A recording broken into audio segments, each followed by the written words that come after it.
साथ ही साथ इस वक्त प्रदूषण का कहर भी देखने को मिल रहा है, जिस पर विपक्ष सरकार को लगातार घेरने का काम कर रहा है।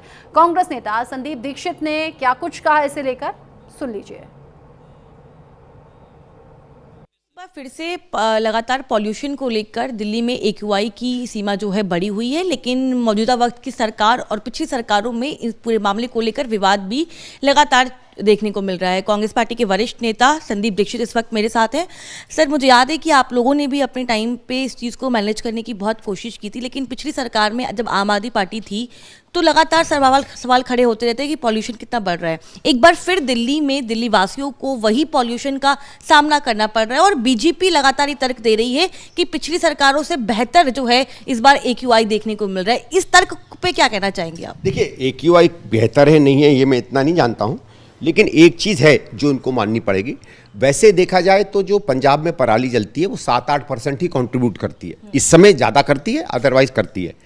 उसमें कमी आई है पिछली बार से, क्योंकि जो बाढ़ आई थी पंजाब में तो उसमें रिपोर्ट ये आई थी 15-20 दिन पहले कि अब की बार कम पराली जलाई जाएगी, क्योंकि बहुत से खेत बह गए हैं, धान उतना नहीं हुआ जितना अमूमन होता था।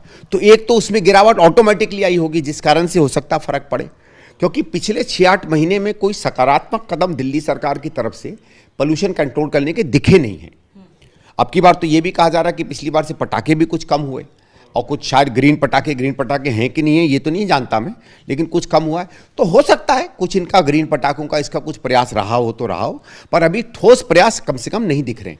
इतना जरूर है कि इसकी बात ये कर रहे हैं। मैं तो भारतीय जनता पार्टी से इतना कहूँगा कि आप ज़्यादा बड़बोलापन मत करिए, इस पर ठोस काम करिए। 3-4 साल लगेंगे जब तक आपकी सड़कें नहीं ठीक होंगी, क्योंकि मुझे ये कहा जाता है कि जहाँ कांग्रेस के समय जो 3rd और 4th गियर एवरेज चलता था वो 1st और 2nd गियर पर एवरेज आ गया केजरीवाल के कारण, और उससे पोल्यूशन हर गाड़ी से 4 या 8 गुना बढ़ता है।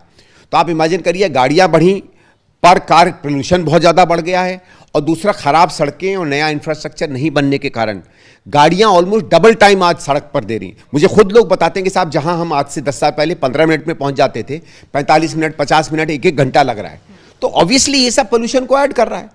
फिर हमारी नालियां और सड़कें पिछले 7-8 साल में साफ नहीं हुए, स्टॉर्म वाटर ड्रेन्स का बुरा हाल है, स्वेजेस का बुरा हाल है, उसमें पानी और फिल्थ और गंद और मड भर गया है। वो जब बाहर निकल कर आता है उसका धूल निकल रहा है, इलीगल कंस्ट्रक्शन का बहुत धूल निकल रहा है। तो इन चीज़ों पर भी इनको प्रयास करना पड़ेगा। जो अलोकप्रिय कदम हैं नीति में जो उठाने पड़ेंगे वो भी भारतीय जनता पार्टी को उठाने चाहिए। तो विपक्ष निशाना साध रहा है जो खराब हवा है, यानी कि जो जहरीली हवा है, प्रदूषण है दिल्ली में, उसको लेकर अब आने वाले दिन में अगर छठ पर्व के दौरान यमुना में झाग दिखे तो उसको लेकर भी विपक्ष तैयारी करे बैठा है। छोटा सा ब्रेक यहां पर ले रहे हैं। ब्रेक के